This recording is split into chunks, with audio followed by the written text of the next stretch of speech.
Today we are going to practice a 15 minutes beginner friendly yoga. If you are going to start with your yoga practice and आप work करना चाहते हो अपने balance, flexibility and overall strength के ऊपर, तो आज का रूटीन आपके लिए बेस्ट है. तो शुरू करते हैं आज की प्रैक्टिस. और शुरू करने से पहले मैं बता दूं, अगर आपने हमारा योगा फॉर वेट लॉस का वीडियो नहीं देखा है तो आप हमारे प्लेलिस्ट में जाके उसको देख सकते हैं. तो आज की प्रैक्टिस हम शुरू करेंगे जेंटल नेक स्ट्रेचेस के साथ. इसके लिए आपको एक्सहेल करते हुए चिन टू चेस्ट लॉक लगाना और इनहेल करते हुए अपने गर्दन को पीछे की तरफ स्ट्रेच करना है. Do it at least 5 to 7 times depending upon the strengthening of your neck. Inhalation and exhalation.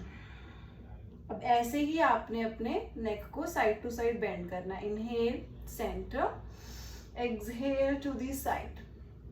Feel करना है आपने अपने स्ट्रेच को सर्वाइकल स्पाइन में और नेक एरिया में और नेक एरिया के around. Then inhalation centre, exhale करते हुए साइड टू साइड ट्विस्ट करना है. इससे क्या होगा, ये जो मूवमेंट है नेक की, इससे आपकी नेक की सारी टेंशन रिलीज हो जाएगी और आसन करते वक्त आपको नेक मसल्स के ऊपर प्रेशर नहीं फील होगा. देन धीरे धीरे दोनों आर्म्स को आप शोल्डर लेवल पे उठाएं. फिंगर टिप्स को ज्वाइन करते हुए शोल्डर्स के ऊपर रखें और यहीं से शोल्डर्स की रोटेशन करें.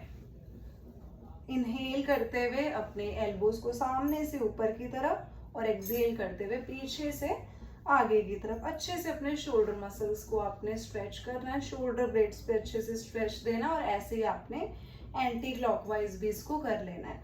हर एक मूवमेंट को जो मैं वार्म अप के लिए बता रही हूँ आपने कम से कम 5 से 7 बार करना है. अगर आप बिगिनर है धीरे धीरे प्रैक्टिस को बढ़ा सकते हैं. फिर आर्म्स में ब्लड की सर्कुलेशन को इंक्रीज करने के लिए आपने रिस्ट रोटेशन करनी है क्लॉकवाइज. Inhale exhale. आप चाहें तो आर्म्स को ऊपर भी उठा सकते हैं. इससे आपके शोल्डर्स की अच्छी स्ट्रेंथनिंग होगी और अच्छा प्रेशर आपको आएगा. धीरे धीरे रिलैक्स करें. इसके बाद हम आसनों का सीक्वेंस शुरू करते हैं. शुरू आप कर सकते हैं आराम से सुखासन के साथ. सुखासन में बैठने से एक तो आपको नीचे चौंकड़ी मार के बैठना आएगा और आप एक्सेस कर पाएंगे अगर आपको नीचे बैठने की आदत नहीं. आप चाहें तो अगर आपका बॉडी वेट बहुत ज्यादा पीछे की तरफ जा रहा है तो आप हिप के नीचे योगा ब्लॉक या कुशन भी ले सकते हैं. कुछ इस तरीके से आप कुशन लें और इसका 1/4 हिस्सा जो है अपने हिप के नीचे टेलबोन को सपोर्ट करने के लिए आप रखें और थोड़ी देर इस आसन में आप बैठ के डीप ब्रीदिंग करें. Inhale exhale, inhale exhale. Starting की प्रैक्टिस के लिए आपको हर एक आसन भी 5 से 7 काउंट के बीच में ही करना है. फिर यहाँ से हम शिफ्ट करेंगे कैट एंड काउ के लिए. दोनों हाथों को आगे शिफ्ट करें और अपने लेग्स को पीछे की तरफ आप खोल देंगे. अपने शोल्डर और हाथों को वन लाइन में ले आएंगे और पैरों और नीज को वन लाइन में ले आएंगे आप. और धीरे धीरे इनहेल करते हुए आपने अपने लोअर बैक को, मिडिल बैक को डाउन पुश करना है और सामने से अपने चिन चेस्ट को अच्छे से रेज करना है. और एक्सहेल करते हुए अपर बैक को रोल करना है and lock your chin to your chest. Inhale करते हुए स्पाइन की अच्छे से एक्सटेंशन करनी है. ये जो आसन है आपकी स्पाइन की ओवरऑल फ्लेक्सिबिलिटी के लिए. और अगर किसी को कमर में स्टिफनेस रहता है, किसी भी तरह का पेन रहता है कमर के किसी भी हिस्से में, चाहे वो लोअर बैक है, मिडल बैक है या अपर बैक है, धीरे धीरे अगर आप रोज ये आसन करना शुरू कर देंगे तो आपको बहुत अच्छा आराम मिलेगा. फिर धीरे से स्पाइन न्यूट्रल एंड रिलैक्स करते हुए आप सुखासन में भी बैठ सकते हैं या फिर इस तरीके से वज्रासन में आप आ जाएं. और रेपिटेशंस का ध्यान रखें. शुरुआत में बहुत ज्यादा ना कर लें, धीरे धीरे अपनी प्रैक्टिस को आगे बढ़ाएंगे. जो अगला आसन हम करने वाले हैं उससे आपकी बैक की और अच्छे से स्ट्रेंथनिंग होगी. और अगर आप बिगिनर हैं तो क्या रहता है, हमारा लोअर बैक का पेन बड़ा ही कॉमन होता है, तो ये उस पेन को भी रिलैक्स करेगा और बैक की स्ट्रेंथनिंग भी करेगा. तो आपने क्या करना है, दोनों हाथों को सामने शिफ्ट किया, धीरे धीरे अपने पैरों को खोल लेना. पैरों में इनिशियली हमने कंफर्टेबल गैप रखना है. बात कर रही हूँ मैं भुजंग आसन की, जिसको हम कोबरा पोज भी कह रहे हैं. और इसमें आप एल्बोज को फोल्ड भी कर सकते हैं. पहले आप नीचे चले जाएं और शुरुआत भी आप पेट के बल लेट के कर सकते हैं. धीरे से इनहेल करते हुए आप चाहे तो इतना जिसमें आप केवल अपने चेस्ट और शोल्डर को रेस कर रहे हैं, या फिर हाफ इतना कर सकते हैं। और एक्सहेल करते हुए आपने चाइल्ड पोज में रिलैक्स करना है। इसको आपने काउंटर पोजीशन तक मैनेज करना है। जैसे इनहेल करते हुए भुजंगासन में आप बैकवर्ड बेंडिंग करेंगे और एक्सहेल करते हुए आप चाइल्ड पोज में रिलैक्स करेंगे। अगर आपको ये वाला जो कॉम्बिनेशन है वो सूट नहीं कर रहा है, टफ लग रहा है, तो आप अपने भुजंगासन को क्या है नीचे से भी उठा सकते हैं इस तरीके से। एक्सहेल करते हुए डाउन करें, इनहेल करते हुए ऊपर, एक्सहेल करते हुए डाउन, और फिर होल्ड कर ले 5 सेकेंड के लिए। कंधे पीछे की तरफ खुले हुए, अपने हाथों से जोर लगाना है, पैरों को अच्छे से प्रेस करके रखना है और अच्छी स्ट्रेंथनिंग महसूस करनी है। और फिर धीरे से जब भी हम बैकवर्ड बेंडिंग करते हैं उसके बाद आपने चाइल्ड पोज में जरूर रिलैक्स करना है। चाइल्ड पोज के लिए दोनों घुटनों को मैंने खोला है और बिग टोज को ज्वाइन करते हुए सामने की तरफ फॉरवर्ड बेंडिंग की है। इससे भी आपका जो नर्वस सिस्टम है बहुत रिलैक्स हो जाता है। रात को सोने से भी पहले आप कर सकते हैं, बेशक आपने खाना खाने के बाद 1 घंटे का गैप लिया हो। अगर आप पिल्लो की हेल्प से पॉस्चर करके सोते हो तो आपकी नींद जो है उसकी क्वालिटी इंक्रीज हो जाएगी। अगला आसन जो करवाने वाली हूँ वो ओवरऑल, चाहे आप अपने वेट लॉस पे काम कर रहे हैं या फिर अपने लेग्स की स्टिफनेस पे काम कर रहे हैं, बैक की स्टिफनेस पे काम कर रहे हैं, तो आपको बहुत इससे हेल्प मिलेगी। बात कर रही हूँ मैं पश्चिमोत्तानासन की, तो धीरे से इनहेल करते हुए आर्म्स को उठाएंगे, स्ट्रेच करेंगे और एक्सहेल करते हुए पहले नीचे झुकते हुए लॉक लगा लेंगे। आप बिग टो को लॉक लगाएं, एंकल को लॉक लगाएं, या फिर योगा बेल्ट की हेल्प से भी अपने पैरों को लॉक लगा सकते हैं अगर आप पैर तक नहीं पहुंच पा रहे। अब श्वास भरते हुए एक बार कमर को सीधा करना और श्वास छोड़ते हुए नीचे, श्वास लेते हुए ऊपर, श्वास छोड़ते हुए नीचे, इनहेल ऊपर, एक्सहेल करते हुए डाउन। और 2 से 3 बार रेपिटेशन करने के बाद आप हल्का हल्का इसमें होल्ड करें 5 से 10 सेकंड के लिए, जितना भी आप कर पा रहे हैं।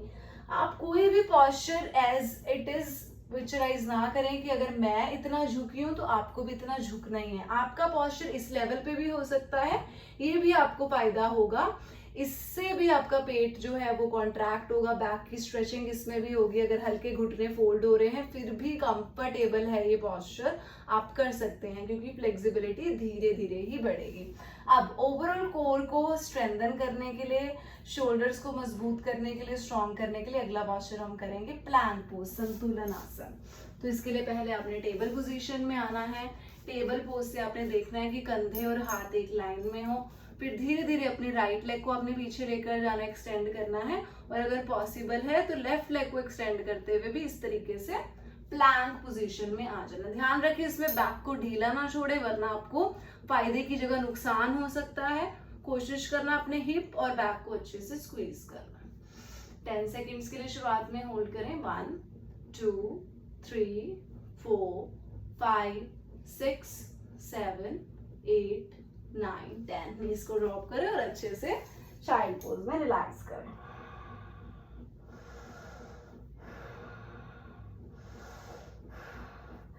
और इसको आप कंप्लीट करने के लिए अंत में अपने बैलेंस के ऊपर काम कर सकते हैं, क्योंकि बैलेंस कहीं ना कहीं आपका रिलेटेड होता है आपके कंसंट्रेशन के साथ, आपके स्ट्रेस के साथ। तो अगर आप एंड में कोई बैलेंसिंग पॉस्चर करेंगे तो ये आपको मेंटली रिलैक्स करेगा और धीरे धीरे आपका जो ध्यान है, जो बेफालतू के थॉट्स हैं जिनको इतना टाइम नहीं देना चाहिए, उससे हटके आपका ध्यान लगेगा कि मेरी बॉडी बैलेंस हो जाए। तो अभ्यास करवाने जा रही हूँ मैं आपको वृक्षासन का। इसके लिए आपने अपने नी को पहले बेंड करना है। शुरुआत में आप अपना जो मैट है वॉल के साथ ही लगाएं, ताकि अगर हल्का बहुत डिसबैलेंस हो रहा है तो अपना एक हाथ आपने वॉल पे रखा, फिर धीरे से अपने पैर को इनर थाई पे रखते हुए यहाँ पर वृक्षासन में आपने होल्ड करना इस तरीके से। अब जैसे अगर बिगिनर है, आपका पैर इतनी ऊपर नहीं जा पा रहा है, तो आपने क्या करना है, आप अपने पैर को घुटने के नीचे जो शिन बोन है, ध्यान रखें घुटने के साइड में ना रखें, आपके घुटने में प्रेशर आ सकता है। तो घुटने के नीचे आप इस तरीके से रखेंगे, या फिर आप इसको इस तरीके से भी जमीन पे सपोर्ट कर सकते हैं, इससे भी आपको बहुत फायदे होंगे। और इस तरीके से आप पॉस्चर कर सकते हैं। थोड़ी देर बैलेंस करते हुए आपने अपना कंसंट्रेशन लेवल इंक्रीज करना है और सारे विचारों को भूलते हुए अपने मन को एकदम शांत करना है। बैलेंसिंग पॉस्चर से आपकी प्रैक्टिस कंप्लीट हो जाएगी। तो आसनों में आज हम इतना ही अभ्यास करेंगे। अब हम थोड़ा सा कूल डाउन और ब्रीदिंग पे फोकस करें। आज जो हमने आसन किए हैं वो हमने किया है कैट एंड काउ, स्पाइन के लिए बहुत अच्छा होता है। भुजंग आसन बैक की स्ट्रेंथनिंग के लिए और पेन को रिलीज करने के लिए अच्छा है। चाइल्ड पोज जो हमने किया है वो आपके नर्वस सिस्टम को रिलैक्स करता है। प्लैंक पोज आपका जो बॉडी का पावर हाउस होता है, गट हेल्थ है, उसको स्ट्रांग रखता है, कोर को स्ट्रांग करता है। और अंत में जो बैलेंसिंग पोस्चर हमने वृक्षासन किया, ये आपके ओवरऑल मेंटल हेल्थ के लिए बहुत अच्छा है। और अंत में आपने करना है लेग्स अप दी वॉल, जैसे मैंने वेट लॉस के सीक्वेंस में भी करवाया था। ये एक ऐसा पोस्चर है कि आप अपने योगा रूटीन के अंत में इसको करें। अगर आपको लेग्स में पेन है तब आप करें, शैटिका जैसा अगर आपको पेन है तब आप कर सकते हैं। रात को सोने से पहले भी आप इसको कर सकते हैं, बट खाना खाने के बाद आपने कम से कम आधे घंटे का गैप लिया हो, या फिर आप ट्रैवलिंग करके आए हैं, थकान है लेग्स में, तब भी आप इस पोस्चर को करें, आपको बहुत आराम मिलेगा। कम से कम 5 मिनट के अभ्यास से जरूर शुरू करें। और अगर बीच में आपकी लेग्स थक जाती हैं तो अपने नीज को फोल्ड करते हुए अपने हाथों की मदद से हक करना है अपने नीज को और पवन मुक्त आसन में रिलैक्स करना है। ध्यान रखें, हर एक आसन के लिए मैंने जितनी भी ड्यूरेशन को बताया है, आप उस ड्यूरेशन को जरूर ध्यान रखें। वीडियो को शॉर्ट और इफेक्टिव बनाने के लिए मैं यहाँ पर कम आपको करके दिखा रही हूँ। और अंत में आप क्रॉस लेग पोजीशन में सुखासन में बैठ के ही कर सकते हैं ब्रीदिंग का अभ्यास। तो ब्रीदिंग के लिए हम करेंगे डीप ब्रीदिंग, क्योंकि कोई भी ब्रीदिंग टेक्निक प्रैक्टिस करने से पहले आपको अपने ब्रीदिंग को डीप करना बहुत जरूरी है। आप शवासन में लेट के भी कर सकते हैं, आज मैं आपको सुखासन में करके दिखा रही हूँ। तो लेफ्ट हैंड आपका ज्ञान मुद्रा में रहेगा, राइट हैंड को आप चेस्ट के ऊपर या बेली के ऊपर रखेंगे। अब श्वास भरते हुए आपने कोशिश करना है लंबा श्वास भरना और पेट को अच्छे से स्ट्रेच करना है, चेस्ट को अच्छे से स्ट्रेच करना और श्वास छोड़ते हुए पेट को स्क्वीज करना है। श्वास लेते हुए पेट को स्ट्रेच करना है, श्वास छोड़ते हुए पेट को स्क्वीज करना है। Inhale and exhale. हो सकता है शुरुआत में आपकी ब्रीदिंग डीप ना हो, तो आप धीरे धीरे जितना आपसे ब्रीदिंग होता है उतना प्रैक्टिस करें। तो हम एंड करेंगे इस सेशन को मंत्रा चैंटिंग के साथ। दोनों हाथों को नमस्कार मुद्रा में जोड़ें और एक साथ शांति मंत्र का उच्चारण करेंगे। श्वास भरें, ओम शांति शांति शांति। दोनों हथेलियों को रब करें। जितने भी आसन, वार्म अप, जितनी भी क्रियाएं आपने की हैं, उनके माध्यम से जो एनर्जी आपने जनरेट किया बॉडी में, उसको हथेलियों के अंदर महसूस करते हुए हथेलियों से पूरे बॉडी को सिर से लेकर पांव तक हल्का हल्का स्पर्श करते हुए रिलैक्स करें। जहां भी आपको जिस भी हिस्से में पेन है उसको थोड़ा सा और रिलैक्स करें। एक बार फिर से दोनों हथेलियों को रब करें।